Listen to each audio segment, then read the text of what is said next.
Subscribe button को दबा दें और घंटे की आकार के बेल घंटी को भी दबा दें। नमस्कार दोस्तों, धर्म रहस्य चैनल पर आपका एक बार फिर से स्वागत है। आज लेंगे एक ऐसे अनुभव को जिसके माध्यम से सिद्धि भी प्राप्त की गई है। तो चलिए पढ़ते हैं इनके पत्र को और जानते हैं कि भूतनी साधना कैसे सिद्ध की गई और उसमें क्या क्या अनुभव घटित हुए। प्रणाम आचार्य जी, मैं आपका हृदय से धन्यवाद करता हूं कि आपने मेरा पत्र शामिल किया है। कृपया मेरा नाम और पता किसी को ना बताएं, क्योंकि मैं जो अनुभव आपको भेज रहा हूं यह एक सत्य अनुभव है। इस अनुभव में जहां आपको पता लगेगा कि साधना क्षेत्र काफी ज्यादा रोमांचक होता है, वहीं यह बहुत ही अधिक खतरनाक भी होता है, जो मेरे साथ घटित हुआ था। गुरुजी, जहां तक मैं आपको इस संबंध में अपने विचार देना चाहता हूं, उन्हें आप अपने दर्शकों को बताकर जीवन में उन्हें भी कामयाब करें, लेकिन सावधानी पूर्वक। इसके अलावा मैं इस साधना की विधि भी आपको भेज रहा हूं। आप चाहें तो इसे दर्शकों को उपलब्ध करवा सकते हैं। आचार्य जी, मैं आपको अपने इस अनुभव के विषय में बताना चाहता हूं। सबसे पहले किताबों इत्यादि से मनुष्य के हृदय में ऐसी चीजों को करने की भावनाएं जागती हैं। ऐसी किताबें भरी पड़ी हैं। मैंने भी ऐसी ही एक किताब पढ़ी थी जिसमें भूतनी सिद्धि के विषय में बताया गया था, लेकिन मैंने यह करने से पहले किसी गुरु से उचित सलाह लेना आवश्यक समझा। और एक बार कुंभ मेले में मैंने एक गुरु ढूंढ लिया। उनके पास जाकर मैंने भूतनी सिद्धि के विषय में उनसे पूछा और उन्हें मंत्र और विधान के विषय में जो पुस्तक में लिखा था उन्हें बताया। उन्होंने कहा, इसमें तुम्हें सुरक्षा घेरे की आवश्यकता लगेगी और इसके अलावा तुम्हें घर बार छोड़ करके कुछ दिन के लिए यह साधना करनी होगी। क्योंकि साधना ज्यादा दिन की नहीं थी, इसी कारण से मैं तैयार हो गया। मैं उन गुरु की शरण में गया। उन्होंने कहा, जब तक कुंभ चल रहा है तब तक मैं तुम्हें इसकी सिद्धि करवा दूंगा। मैंने उनसे कहा ठीक है, और मैं उनके लिए भोजन पानी का रोज प्रबंध करने लगा। इस प्रकार से उन्होंने मुझे इस साधना के लिए तैयार करवाया। सबसे पहले उन्होंने गुरु मंत्र दीक्षा मुझे दी। इसके माध्यम से मैंने उनसे एक प्राचीन महान मंत्र प्राप्त किया। उसका अनुष्ठान पूरा कर अब मैं इस तांत्रिक साधना के लिए तैयार था। पर यहां पर मुझसे एक गलती हो गई। मैं शादीशुदा था, लेकिन मैंने यह बात अपने गुरु को नहीं बताई थी। और यहां पर मैंने भूतनी की साधना पत्नी के रूप में करने की इच्छा उन्हें बता दी थी। इसी कारण से शायद इस साधना में मेरे साथ जो कुछ भी बाद में बुरा हुआ, लेकिन उससे पहले का समय मेरे लिए काफी अच्छा रहा। मैंने उन गुरु से आज्ञा लेकर एक बहुत ही सुंदर स्त्री का चित्र बनवाया, जैसा कि मेरे गुरु ने मुझे बताया था। मैंने उसको अच्छी प्रकार एक चित्रकार से बनवाकर उसके बाद फिर उस पर अपनी सज्जा की। क्योंकि गुरु के कहे अनुसार तुम्हें अपने हाथ से निर्मित ही चित्र बनाना है।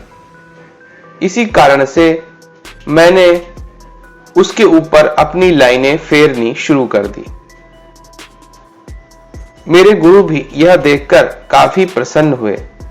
उन्होंने कहा, तुमने बुद्धिमत्तापूर्ण कार्य किया है, क्योंकि इस प्रकार तुम एक सुंदर चित्र भी बना सके और स्वयं उसका निर्माण भी नहीं किया है। किसी भी चित्र की आउटलाइन को अपने अगर कलम या किसी पेन से फेर दिया जाए तो फिर वह चित्र आपका हो जाता है। इस प्रकार वह अति सुंदर स्त्री का चित्र मैंने बनवा लिया था। याद रखिए, इस चित्र में उस नारी का शरीर पूर्णतः नग्न होना चाहिए। सिर्फ गले में एक सोने का हार और कमर में कमर की करधनी बनी होनी चाहिए। इसके अलावा उसके हाथों में चूड़ियां बनाई जा सकती हैं। अब इस प्रकार कर लेने के बाद में मुझे एक विशेष स्थान का चुनाव करना था, जहां पर मेरे गुरु मुझे लेके गए। उन्होंने कहा, इस स्थान पर कुटिया बनाकर तुम्हें यहां साधना करनी है। यह साधना केवल 21 दिन की थी।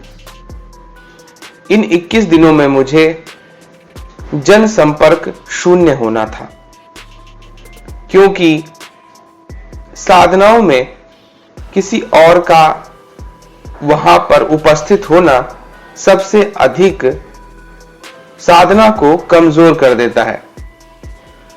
इस बात को समझते हुए हमेशा ध्यान देना चाहिए, और मैंने भी वही किया। गुरुदेव की एक विशेष आज्ञा भी थी। उन्होंने कहा, इस भूतनी को सिद्ध करने के लिए तुम्हें अब केवल भोजन में दूध का ही इस्तेमाल करना है। तुम्हें 21 दिनों तक भोजन में दूध के अलावा कुछ और नहीं लेना है। मैंने उनकी यह बात भी मान ली। मैंने पास ही के एक दूधिये से संपर्क कर लिया, और वह दूधिया इस बात के लिए तैयार हो गया। लेकिन मैंने उससे कहा था, तुम्हें मेरे घर पर नहीं आना है, बल्कि बाबा जी की कुटिया के निकट ही दूध को रख देना है। बाकी कार्य मैं ही करूंगा। मैं स्वयं उस दूध को गर्म करता था और उसमें चीनी डाल करके 3 से 4 बार दिन में पिया करता था, ताकि मेरे अंदर शक्ति की कमी ना रहे और मैं जो साधना करने के लिए आया हूं उसमें सफलता प्राप्त हो। दूसरा कार्य तो हो चुका था, अब तीसरे कार्य की बारी थी। मैंने एक आसन पर भूतनी का नग्न चित्र स्थापित किया। उसके आगे गुरु द्वारा बताए गए चमेली के फूल और चमेली का तेल से बने दीपक, और उसमें उसे जलाकर तब तक साधना करना जब तक कि उस दिन का मंत्र जाप पूरा ना हो जाए। इस प्रकार से मैं करने लग गया।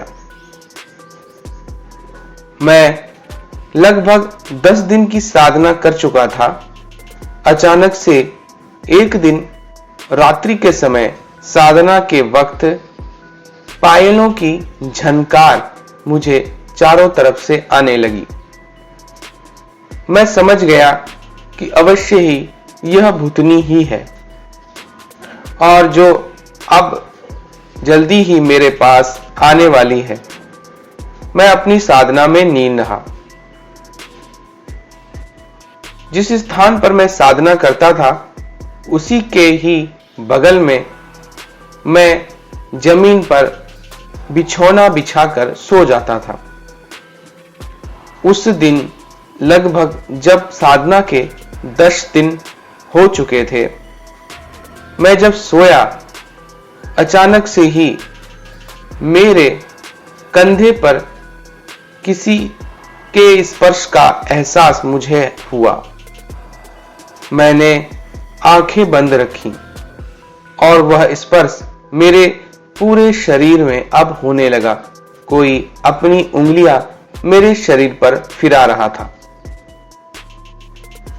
मैं उसमें इतना अधिक रम गया कि मुझे कुछ भी पता ही नहीं चला। फिर मैं क्योंकि बाईं तरफ करवट करके सोया हुआ था, तो किसी ने मेरे दाहिने ओर के कान में मेरा नाम लिया। वह आवाज इतनी अधिक मीठी थी कि मैं क्या बताऊं। ऐसा लगता था जैसे कि 100 रसगुल्ले मेरे मुंह में डाल दिए गए हों। ऐसा स्वाद, ऐसा वह शब्द मेरे कानों में घुल गए थे।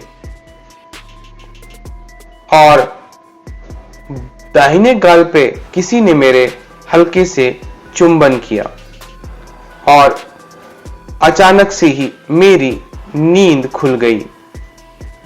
मैंने सामने एक बहुत ही सुंदर नग्न स्त्री को मेरे घर से बाहर तेजी से निकलते हुए देखा।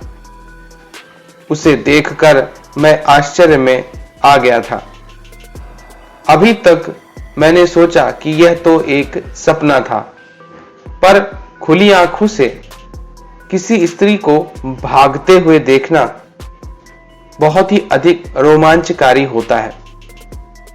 गुरुजी, उस दिन मुझे यह एहसास हुआ कि वास्तव में दूसरी दुनिया मौजूद है।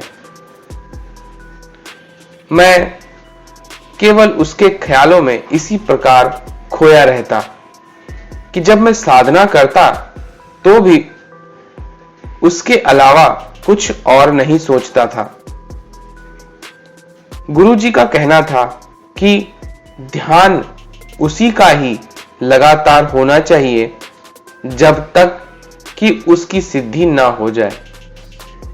और प्रेम और आकर्षण तो ऐसी चीजें हैं जो जीवन में और भी अधिक रोमांचक जीवन को बना देती हैं। ध्यान तो भटकता ही नहीं है। अगर किसी बड़े देवी देवता की पूजा की जाए तो आपका ध्यान इधर उधर बहुत ज्यादा भटकेगा, लेकिन किसी सुंदरी की साधना में कभी ध्यान नहीं भटकता। हमेशा उसी का ही ख्याल दिल दिमाग में लगा रहता है। गुरुजी इसके बाद लगभग साधना के 17वें दिन मेरे साथ बिल्कुल ऐसी घटना घटी जिसके बारे में मैं आपको अपने अगले पत्र में बताऊंगा। पत्र भेजने में मुझसे देरी नहीं होगी जैसे कि बाकी लोग करते हैं, और यह अनुभव मैंने कहीं और प्रकाशित नहीं किया है, इसकी जिम्मेदारी भी मैं लेता हूं। गुरुजी, अगले पत्र में मैं आपको इसके आगे की घटना के विषय में बताऊंगा। तब तक के लिए नमस्कार गुरुजी। तो देखिए, यहां पर इन्होंने भूतनी साधना का अनुभव भेजा है, साथ ही साथ उसकी विधि भी मुझे भेजी है, जिसे मैं इंस्टामोजो अकाउंट पे डाल दूंगा। तो अगर आज का आया अनुभव आपको पसंद आया है तो लाइक करें, शेयर करें, सब्सक्राइब करें चैनल को। आपका दिन मंगलमय हो। धन्यवाद।